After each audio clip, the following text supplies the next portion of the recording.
What's going on YouTube? Just in case you didn't know, it's Justin's Case here, and I'm coming at you with PWC Season 7 Week 1 match against Shiny. The Flint Tropius is I don't... Alright, screw it, I don't know. Whatever. We're going in Shiny.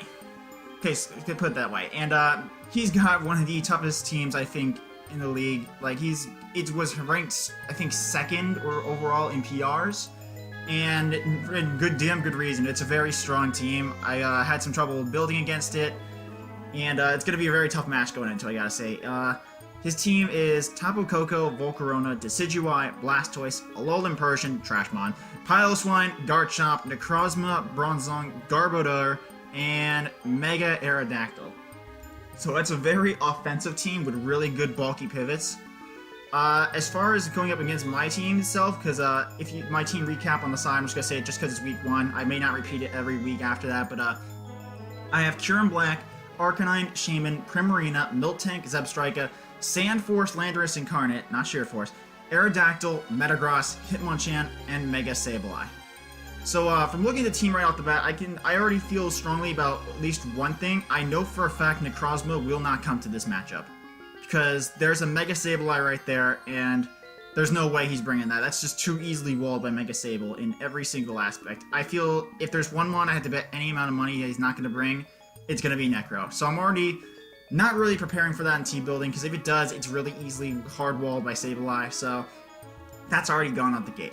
Next up, I'm looking down his team. The biggest threats to my team is definitely, I'd say, Tapu Koko, just because it deals with a lot of my walls pretty effectively, such as Mega Sableye, Primarina is not liking it, Kyurem Black doesn't like it either. It deals with even my ground type and Landorus Incarnate, because 4 times super effective. Hidden Power Ice could be really bad, so that's already scaring me right off the bat. Volcarona is always a threat because of it's Quiver Dancing Menace. Never fun to deal with that, so I'm gonna need some rocks for that probably. Hopefully maybe Bounce Hawk his own if he tries it. Other threats, Garchomp could be annoying. Bronzong is a really irritating wall. Even with Kyurem Black's terrible Earth Power, is going to be very hard pressed to kill a Spadef Bronzong, so it's going to be a challenge to deal with that. And Mega Aerial is really hard for me to switch in on this team. A lot of my walls do not appreciate that mon. So it's going to be tough, so I have to keep that in mind when building this team. So jumping into the team builder itself, here's what I've got. So first up, we've got Primarina's Pimp. And that's a little inside joke for everyone in the league, so stop messing with my doc, guys. Leave Prim alone! It's Landorus Incarnate. Going with Choice Scarf, U-Turn, Earthquake, Knockoff, and Stone Edge. And it has enough speed on it to outspeed Volcarona at +1 with the Scarf. And not enough for Garchomp, unfortunately. It's just 1 base point lower than 102, but if it's not Scarchomp, we'll outspeed it anyways. Full-on physical. I don't think I want to run HP Ice purely just for Garchomp when Earthquake does close to the amount of damage I need anyways, and I'm not... I don't know. I don't think I'd really need to run HP Ice when I want to lock in on a move that could probably catch things on the Switch. So U-Turn, Earthquake, Knockoff, Stone Edge. Knockoff is to get rid of, like, Piloswine, Eviolite if it's, like, the bulky monster that tries to switch in. Also deals with just anything generally losing its item or scouting out its set. Like, nothing really appreciates a Knockoff ever, so... it's just good for that purpose. U-Turn for momentum, which is nice. Earthquake just for spammability. And Stone Edge to deal with Volcarona. Mega Aerodactyl, really nice. And it's just a good coverage move to have all around. So Landorus is going to be my speedy pivot. Not pivot, but like a speedy offensive mon that just comes in, does some damage, and switch out. Next up, we got Zarok, the Mega Sableye. And its ability is Key 9 because first turn Mega is in force, so no point in running Prankster in case he runs, God help me, on the Switch, like skill swap Bronzong with on Sableye to get Prankster Bronzong for whatever no, though he would probably want the Magic Bounce more, but if he gets Prankster, I don't want to give Bronzong that goddamn power, so Key 9 is just safe. I might actually change it to Stall, I'm not sure. That could be fun to mess around with people if he is running a skill swap Bronzong. But anyways, you have Recover, Knockoff, and the 2 pretty much standard moves on the Mega Sableye. I'm running Protect, so in case he leads Koko, I just get Protect off. That way, turn 1, I'm just Mega'd up, so then I can switch out. So A, I can scout his set a little bit, and B, that way I'm not forced out, so when Bronzong comes back in, it'll get up its free rocks. So it's kind of just a precaution. I don't like it, but I need it there, I think, unfortunately. And lastly, we have Rock Tomb, because normally I feel like Mega Sableye is a little bit of setup fodder for Volcarona potentially, because Volcarona could think if it's Z-move, knockoff, doesn't care about it. Special set, just Quiver Dances up. So Rock Tomb's just a precaution to get rid of Volcarona, which is really nice. I really like that I have that precaution in place. And it's good for lowering speed, so if it's Scarf Chomp, if it starts setting up Aerodactyl, dropping its speed also can be really useful late game. It's a really good precaution. I like that it's there. I'm glad to have it there. So yeah, that's Mega Sableye. It's bulky on the defensive side. It has enough Spadef to live a modest max out special attack Volcarona Fire Blast, at least from full. So at least I have that, thank God. And next up moving, we got Panzer, the obviously the bulky Arcanine, because Panzer, I love naming most of my Arcanines that are like bulky tanks after the German tank itself. It's pretty close to standard. Morning Sun, Flare Blitz, Will-O-Wisp, Toxic. I'm running double status just to cover all my bases, get physical attackers with Willow, get Toxic off on these bulky-esque Mother Hikers, and possibly Volcarona. That way, if it starts Quiver Dancing, I can potentially stall it out on timer. As well as anything else that could potentially give me trouble, such as Decidueye. I probably would prefer like a, if it did like come in just for random reasons or not, I would rather have a Toxic on it if Arcanine is low. Garchomp, Burn, Necro, if it ever did come, Toxic. And even for Garbodor, just to cripple it with Burn. So yeah, it's just nice to have double standard hazards. I don't see another coverage move Arcanine really needs other than Flare Blitz. I don't think I want to run Special, because I feel like Bronzong is going to be Spadef for Cure and Black. So that's just kind of nice to have. So yeah, that's pretty much Arcanine in a nutshell. Enough speed to outspeed Adam and Decidueye in case it ever was an issue. Yeah, so let's move on. Now we're into like more of my controversial sets. This is the set that makes me most uneasy. I had a really tough time trying to repair with Cure and Black for this matchup. It's definitely had to come because of how much roles it needed to fill. But the set itself had so many holes that I had to like... this is my most uneasy set, I feel like. It's Charty Berry, Cure and Black, Quiet Nature, lowers its speed, which is a little bit interesting. Bulky with Roost, Ice Beam, Fusion Bolt, Earth Power. Mostly invested in Special Attack. The Special Attack is to make sure that even max Spadef HP Bronzong does not always gets 3-hit KO no matter what. Always does. That way I can just come in, click Earth Power, and within at least 3 times of coming in on QB, it's even after Leftovers recovery, it's going down. So it's just kind of nice. A little bit of defense, Spadef investment for I think it was Coco and Volcarona. So that's a little bit nice. And Charty Berry is for Mega Aerial. This was the toss-up. I need to make, it was either this or Herban Berry, because I'm really concerned about Garchomp. But I feel like he wouldn't bring Garchomp. Maybe he might not bring Garchomp, or he might not come and bring it in on Cure and Black suspecting Scarf.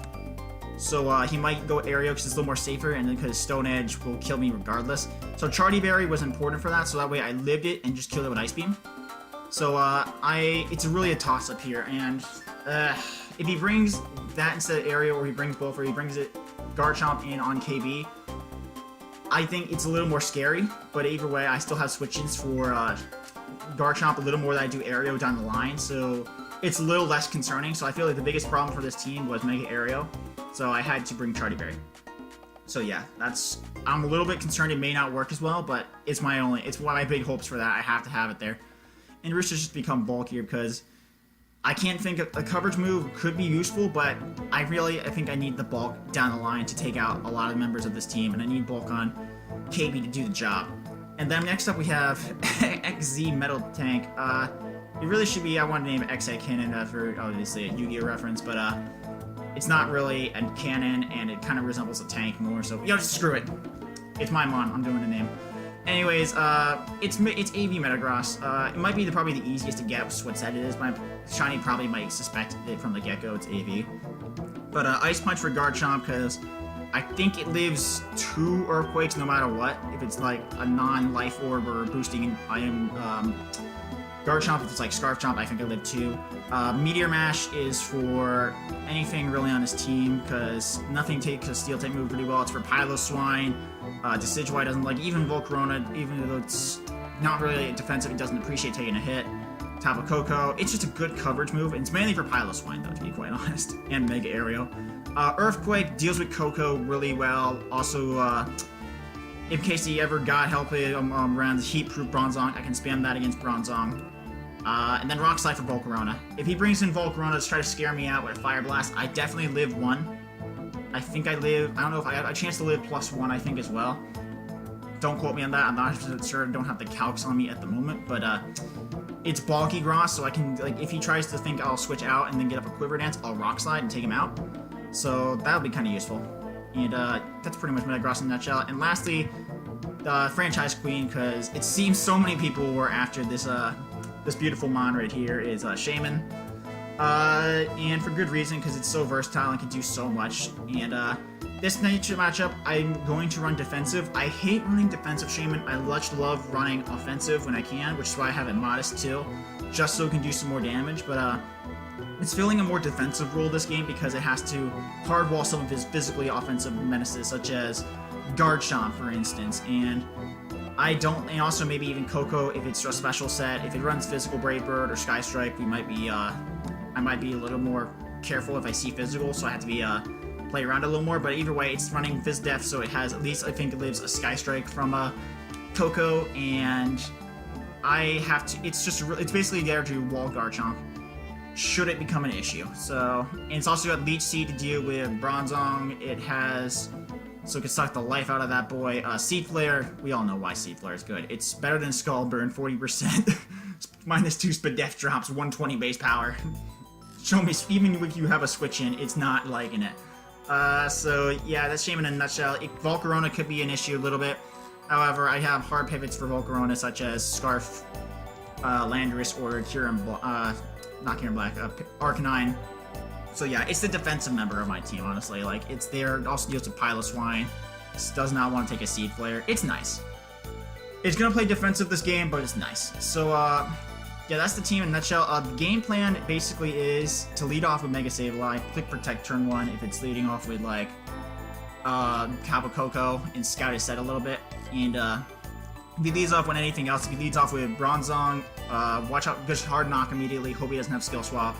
Piloswine definitely probably won't lead because Mega Sableye is too obvious. If he leads Persian, Alola, that's actually really great because I found out in testing this morning that Magic Bounce makes not only Persian Lola's Parting Shot bounce back, it also stops Parting Shot from giving its effect of going out to the next mon.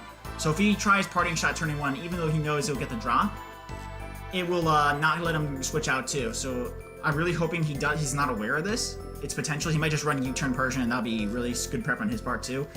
But that's the game plan, though. Hoping he does not aware of that, and we can hopefully get him and get a free knock or a Rock Tomb or whatever the heck we really want to do with Persian Alola. Anyways, I think that's the gist of my team builder. I'm going to have to play really carefully around this game. It's not going to be an easy game whatsoever. Shiny's a really good opponent. Last season, it was a really close game. We both made some major misplays, and two move Chansey was also a big mess up on my part. So it's going to be a really close game. I'm really nervous for this match, and I'm really excited too. So hopefully that should be uploaded probably within half a day after this is uploaded. So thank you guys so much for watching, and we'll see you later with the battle.